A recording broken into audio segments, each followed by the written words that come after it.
A moment of madness. 1. A wedding is arranged.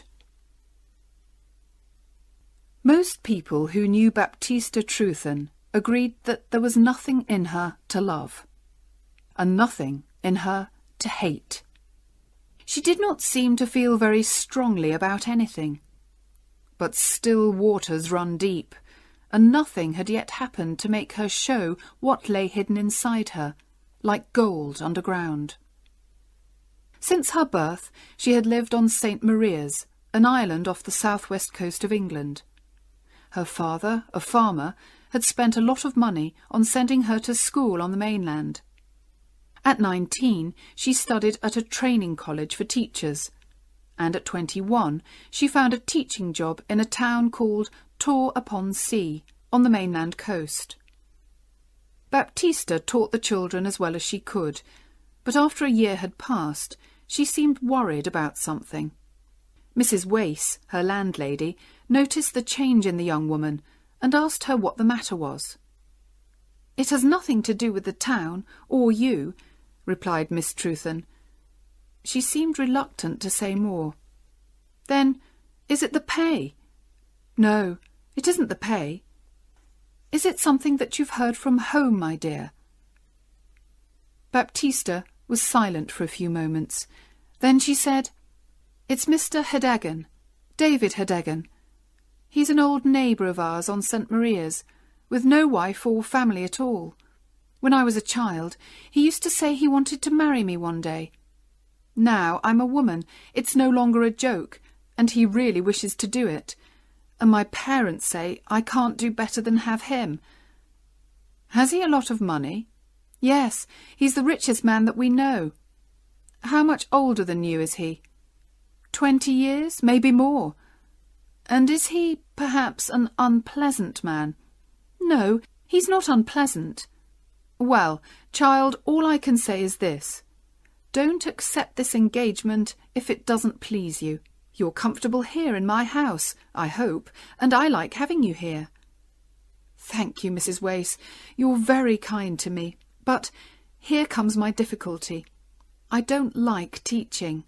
"Ah, you're surprised. That's because I've hidden it from everyone." "Well, I really hate school. The children are awful little things who make trouble all day long. But even they are not as bad as the inspector. For the 3 months before his visit, I woke up several times every night, worrying about it. It's so difficult knowing what to teach and what to leave untaught. I think Father and Mother are right. They say I'll never be a good teacher if I don't like the work, so I should marry Mr. Hedagan, and then I won't need to work. I don't know what to do, Mrs. Wace. I like him better than teaching, but I don't like him enough to marry him." These conversations were continued from day to day, until at last the landlady decided to agree with Baptista's parents. "Life will be much easier for you, my dear," she told her young friend, "if you marry this rich neighbour." In April, Baptista went home to St. Maria's for a short holiday, and when she returned, she seemed calmer. "I have agreed to have him as my husband, so that's the end of it," she told Mrs. Wace. In the next few months, letters passed between Baptista and Mr. Hedagan, but the girl preferred not to discuss her engagement with Mrs. Wace. Later, she told her that she was leaving her job at the end of July, and the wedding was arranged for the first Wednesday in August. 2. A chance meeting. When the end of July arrived, Baptista was in no hurry to return home to the island. She was not planning to buy any special clothes for the wedding, and her parents were making all the other arrangements, so she did not leave Tor-upon-Sea until the Saturday before her wedding. She travelled by train to the town of Pen Zephyr, but when she arrived, she found that the boat to St. Maria's had left early, and there was no other boat until Tuesday. "I'll have to stay here until then," she thought. "It's too far to go back to Mrs. Wace's." She did not seem to mind this. In fact, she was almost happy to wait another 3 nights before seeing her future husband. She found a room in a small hotel, took her luggage there, then went out for a walk round the town. "Baptista! Yes, Baptista it is!" The words came from behind her. Turning round, she gave a jump and stared. "Oh, is it really you, Charles?" she said. With a half smile, the newcomer looked her up and down. He appeared almost angry with her, but he said nothing. "I'm going home," she continued, "but I've missed the boat." He did not seem interested in this news. "Still teaching?" he said. "What a fine teacher you make, Baptista, I'm sure." She knew that was not his real meaning. "I know I'm not very good at teaching," she replied. "That's why I've stopped." "Oh, you've stopped? You surprise me. I hate teaching." "Perhaps that's because I'm a teacher." "Oh, no, it isn't. It's because I'm starting a new life.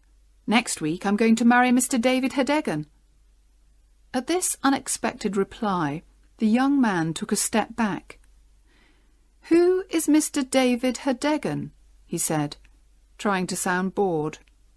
"He owns a number of shops on St. Maria's, and he's my father's neighbour and oldest friend." "So, no longer a school teacher, just a shopkeeper's wife. I knew you would never succeed as a teacher.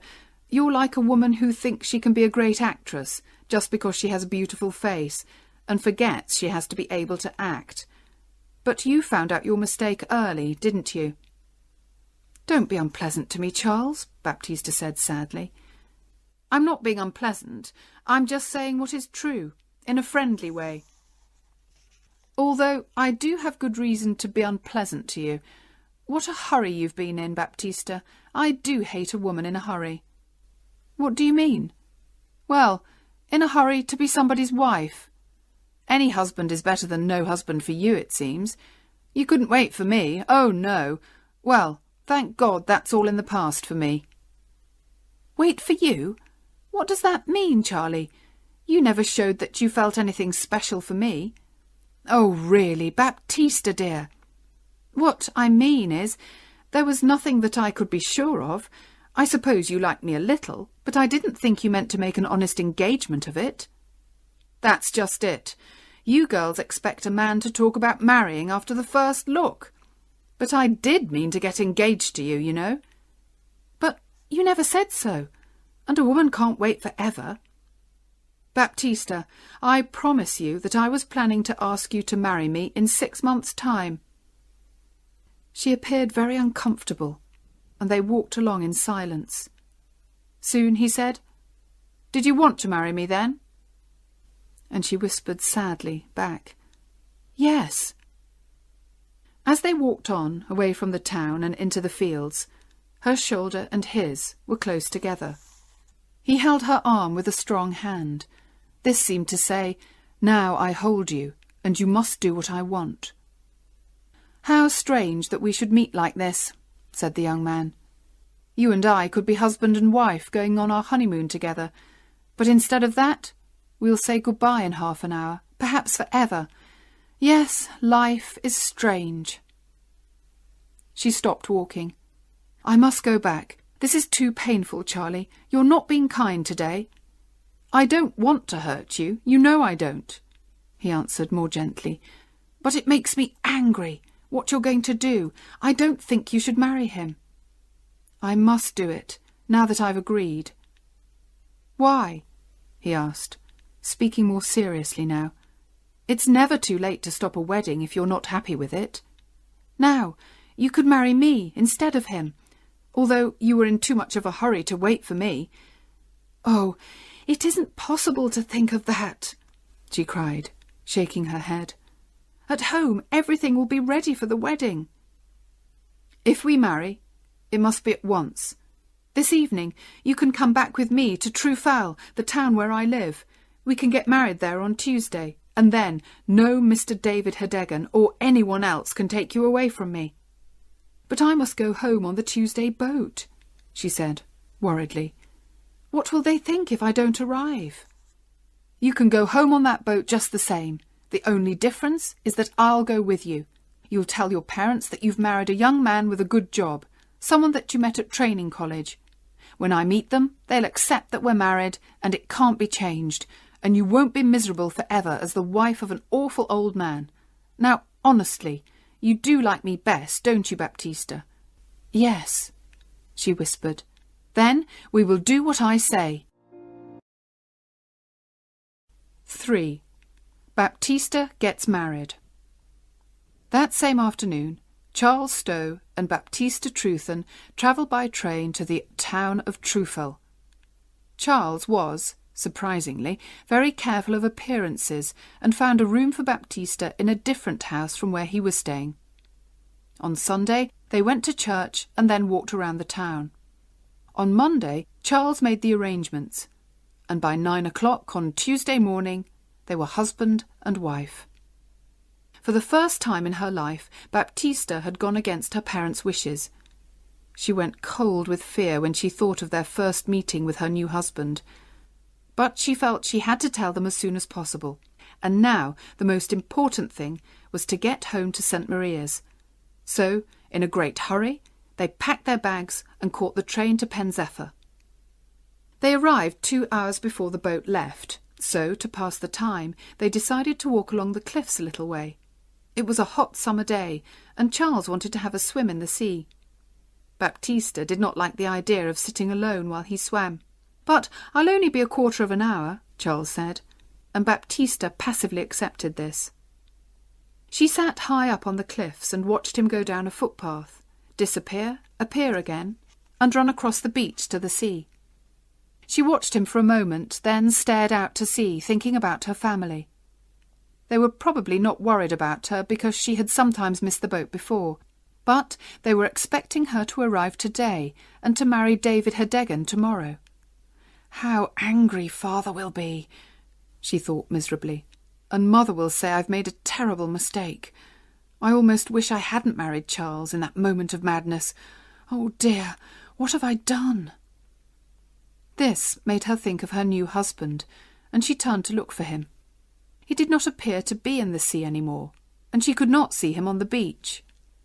By this time she was frightened, and she climbed down the path as quickly as her shaking legs could manage. On the beach she called 2 men to help her, but they said they could see nothing at all in the water. Soon she found the place where Charles had left his clothes, but by now the sea had carried them away. For a few minutes she stood there without moving. There was only one way to explain this sudden disappearance. Her husband had drowned. And as she stood there, it began to seem like a terrible dream, and the last 3 days of her life with Charles seemed to disappear. She even had difficulty in remembering his face. How unexpected it was, meeting him that day, she thought. And the wedding, did I really agree to it? Are we really married? It all happened so fast. She began to cry, still standing there on the beach. She did not know what to do, or even what to think. Finally, she remembered the boat, and catching the boat home seemed the easiest thing to do. So she walked to the station, arranged for someone to carry her luggage, and went down to the boat. She did all this automatically, in a kind of dream. Just before the boat left, she heard part of a conversation which made her sure that Charles was dead. One passenger said to another, "A man drowned here earlier today, you know. He swam out too far, they say. A stranger, I think. Some people in a boat saw him, but they couldn't get to him in time." The boat was a long way out to sea before Baptista realised that Mr. Hedegan was on the boat with her. She saw him walking towards her and quickly took the wedding ring off her left hand. "I hope you're well, my dear," he said. He was a healthy, red-faced man of 55. "I wanted to come across to meet you. What bad luck that you missed the boat on Saturday." And Baptista had to agree and smile and make conversation. Mr. Hedegan had spoken to her before she was ready to say anything. Now the moment had passed. When the boat arrived, her parents were there to meet her. Her father walked home beside Mr. Hedegan, while her mother walked next to Baptista, talking all the time. "I'm so happy, my child," said Mrs. Trewthen in her loud, cheerful voice, "that you kept your promise to marry Mr. Hedegan. How busy we've been! But now things are all ready for the wedding, and a few friends and neighbours are coming in for supper this evening." Again, the moment for confessing had passed, and Baptista stayed silent. When they reached home, Mrs. Trewthen said, "Now, Baptista, hurry up to your room and take off your hat, then come downstairs. I must go to the kitchen." The young woman passively obeyed her mother's orders. The evening was a great success for all, except Baptista. She had no chance to tell her parents the news, and it was already much more difficult than it had been at first. By the end of the evening, when all the neighbours had left, she found herself alone in her bedroom again. She had come home with much to say, and had said none of it. She now realised that she was not brave enough to tell her story, and, as the clock struck midnight, she decided it should stay untold. Morning came, and when she thought of Charles, it was more with fear than with love. Her mother called from downstairs, "Baptista, time to get up. Mr. Hedegan will be at the church in 3/4 of an hour." Baptista got out of bed, looked out of the window, and took the easy way. She put her best clothes on, confessed nothing, and kept her promise to marry David Hedegan. 4. The honeymoon. Mr. Hedegan did not worry about his new wife's coldness towards him during and after the wedding. "I know she was reluctant to marry me," he thought, "but that will pass. Things will be different in a few months' time." During the wedding dinner, someone asked Hedegan about the honeymoon. To Baptista's horror, he answered, "Oh, we're going to spend a few days in Pen Zephyr." "What?" cried Baptista. "I know nothing of this." Because of her late arrival, Hedegan had not been able to ask where she would like to spend the honeymoon, so he had arranged a trip to the mainland. It was difficult to change these plans at the last minute, so she had to agree, and that evening she and her new husband arrived in Pen Zephyr. Their first problem was finding a hotel, because the fine weather had filled the town with tourists. They walked from place to place, Hedegan polite and friendly, Baptista cold and silent. Finally, they found an excellent hotel, which, to their surprise, was empty. Kindly Mr. Hedegan, who wanted to please his young wife, asked for the best room on the first floor, with a good view of the sea. "I'm sorry," said the landlady. "There's a gentleman in that room." Then, seeing Hedegan's disappointed face, and not wishing to lose a customer, she added quickly, "But perhaps the gentleman will agree to move to another room, and then you can have the one that you want." "Well, if he doesn't want a view," said Mr. Hedegan. "Oh, no, I'm sure he doesn't, and if you don't mind going for a little walk, I'll have the room ready when you return." During their walk, Baptista was careful to choose different streets from those that she had walked down with Charles, and her white face showed how difficult this visit was for her. At last they returned to the hotel, and were shown into the best bedroom. They sat at the window drinking tea. Although Hedegan had arranged for a sea view to please Baptista, she did not look out of the window once, but kept her eyes on the floor and walls of the room. Suddenly, she noticed a hat on the back of the door. It was just like the hat that Charles had worn. She stared harder. Yes, it was the actual hat. She fell back in her chair. Her husband jumped up, saying worriedly, "You're not well. What can I get ye?" "Smelling salts," she said quickly, her voice shaking a little. "From the shop, near the station." He ran out of the room.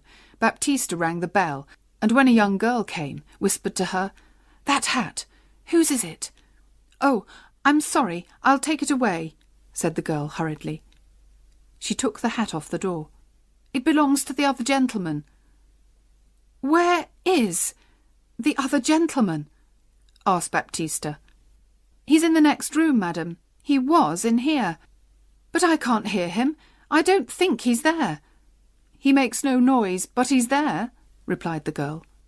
Suddenly, Baptista understood what the girl meant, and a cold hand lay on her heart. "Why is he so silent?" she whispered. "If I tell you, please don't say anything to the landlady," begged the girl, "or I'll lose my job. It's because he's dead. He's the young teacher who drowned yesterday. They brought his body here, and that's why there's nobody staying in the hotel. People don't like a dead body in the house. But we've changed the sheets and cleaned the room, madam." Just then, Hedegan arrived with the smelling salts, and the girl left the room. "Any better?" he asked Baptista. "I don't like the hotel," she cried. "We'll have to leave." For the first time, Hedegan spoke crossly to his wife. "Now that's enough, Baptista. First you want one thing, then another. It's cost me enough in money and words to get this fine room, and it's too much to expect me to find another hotel at this time of the evening. We'll stay quietly here tonight, do you hear, and find another place tomorrow." The young woman said no more. Her mind was cold with horror. That night she lay between the two men who she'd married. David Hedegan on one side, and, on the other side, through the bedroom wall, Charles Stow. 5. Secrets discovered. Mr. and Mrs. Hedegan both felt the honeymoon was not a success. They were happy to return to the island and start married life together in David Hedegan's large house. Baptista soon became as calm and passive as she had been before. She even smiled when neighbours called her Mrs. Hedegan, and she began to enjoy the comfortable life that a rich husband could offer her. She did nothing at all to stop people finding out about her first marriage to Charles Stow, although there was always a danger of that happening. One evening in September, when she was standing in her garden, a workman walked past along the road. He seemed to recognise her, and spoke to her in a friendly surprise. "What? Don't you know me?" he asked.